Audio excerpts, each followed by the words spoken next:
તાપી જિલ્લામાં Songadh senior citizen hall Rangbhavan ખાતે ગુજરાત રાજ્ય યોગ બોર્ડ દ્વારા નિઃશુલ્ક સમર યોગ કેમ્પનું આયોજન કરવામાં આવ્યું।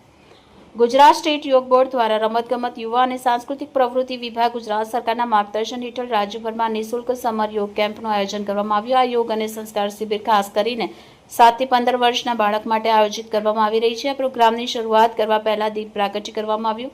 કાર્યક્રમમાં સોનગઢ નગર સંગઠનના પ્રમુખ અમિતભાઈ અગ્રવાલ, કોર્પોરેટર કિશોરભાઈ ચૌધરી, ઓબીસી મોરચાના જિલ્લા પ્રમુખ અશોકભાઈ રાણા અને સીપીએમ સ્પર્શ ફાઉન્ડેશનના જીતેનભાઈ પાલ, તે સાથે સભ્ય ગુજરાત યોગ બોર્ડ તાપી જિલ્લાના કોર્ડિનેટર જ્યોતિબેન મહાલે, તે સાથે નગરના સર્વ લોકો હાજર રહ્યા હતા। ત્યારબાદ એકબીજાને ફૂલ છોડ આપી સન્માન કરવામાં આવ્યું અને કાર્યક્રમની શરૂઆત કરવામાં આવી। આ કેમ્પ 16 મે થી 30 મે 2026 દરમિયાન સમગ્ર ગુજરાતમાં યોજાશે, જેમાં બાળકોને યોગ, પ્રાણાયામ, શારીરિક તંદુરસ્તી તેમજ સારા સંસ્કારનું માર્ગદર્શન આપવામાં આવશે।